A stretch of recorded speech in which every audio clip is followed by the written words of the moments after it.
It was a late afternoon in Station 8, the kind of orbital outpost where trouble smelled like recycled air and tension carried in the hum of the walls. I was just trying to enjoy my coffee, synthetic, bitter, but still the closest thing to peace a man could get out here, when she walked in. Her name was Lyra. At least, that's what everyone called her. She was a Zenthari, half human, half something from the outer moons, and she moved with the kind of deliberate grace that made you think she could break you in two, then take your wallet for fun. The first thing she did was look straight at me, then turned so her back was toward my table, hips angled, posture perfect, and, how do I put this politely, her stance was a weapon. The woman knew exactly what she was doing.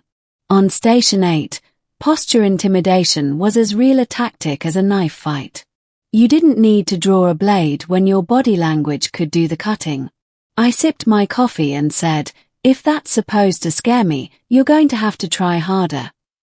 She pivoted just enough to glance over her shoulder, one eyebrow arched. "You think I'm trying to scare you? Either that, or you think I'm the kind of guy who can't talk without getting distracted," I replied. That's when it happened.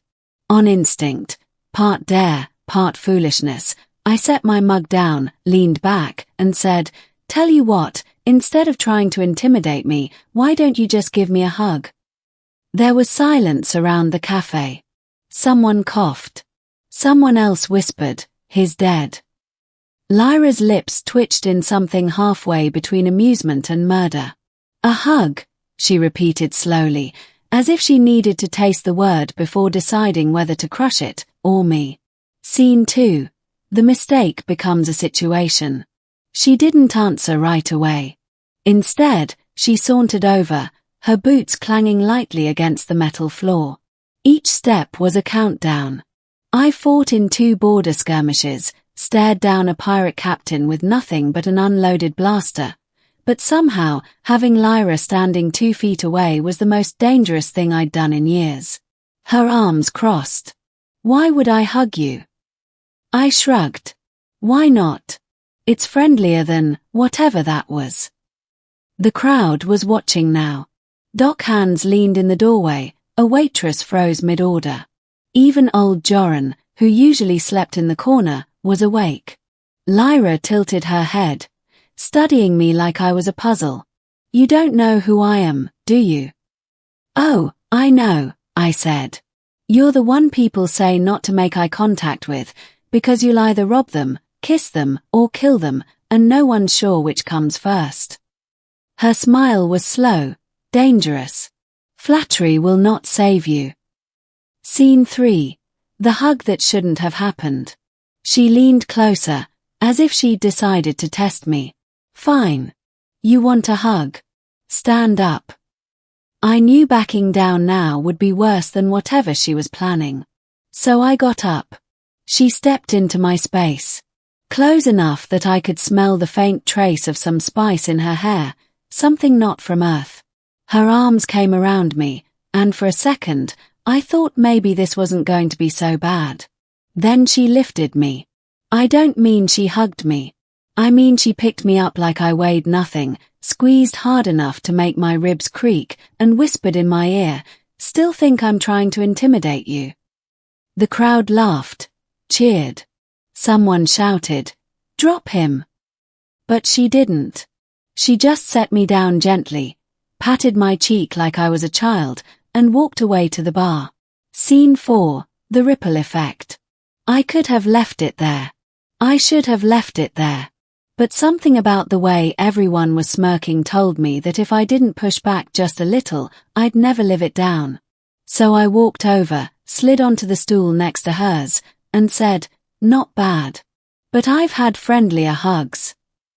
Her drink stopped halfway to her lips. "Friendlier?" "Yeah," I said, smiling like an idiot. "Yours was a solid 7 out of 10. Room for improvement." Her eyes narrowed, but she didn't look angry, more intrigued. "You're either brave, stupid, or both." "Both," I admitted. Scene 5. Trouble brewing. The bartender, a nervous guy named Kel, leaned over to me. Do you want to die? She works for Vornik. That name hit me like a cold slap. Vornik was a crime boss who ran half the illegal trade in this sector. Lyra swirled her drink lazily. Relax, Kel. If I was going to kill him, I'd have done it already.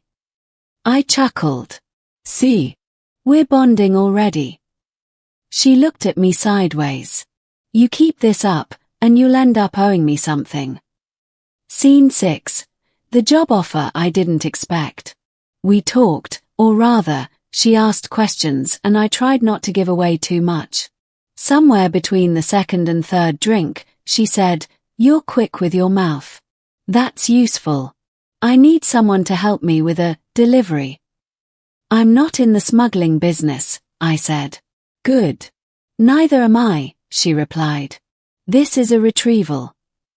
Which, of course, was smuggler code for stealing something back. The smart thing would have been to say no. Instead, I said, "What's the pay?" Scene 7. The warehouse incident. 2 hours later, I was crouched behind a stack of shipping crates in Dock 16, while Lyra handled a pair of guards with alarming efficiency. "You weren't kidding about being dangerous," I muttered as she tossed me a data chip. "Hold that thought," she said, because more guards were coming. We ducked through a maintenance tunnel, sprinted across a narrow catwalk, and made it back to her small, battered shuttle. My lungs burned, my shirt was ripped, and somehow, I was grinning like an idiot. Scene 8. Back at the cafe.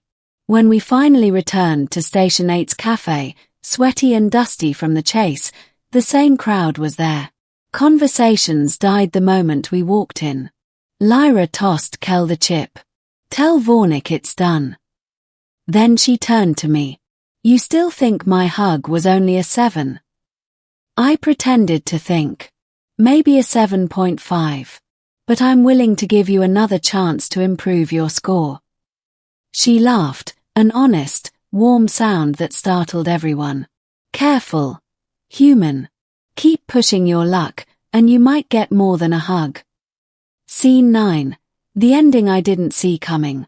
A week later, I found myself back at my table with a fresh cup of coffee. Lyra walked in again, same confident stride, same dangerous energy. But this time, instead of intimidation, she just came over and, without a word, pulled me into another hug. It was still strong, still a little too tight, but warmer. And as she let go, she leaned in and whispered, 8 out of 10. Don't get used to it.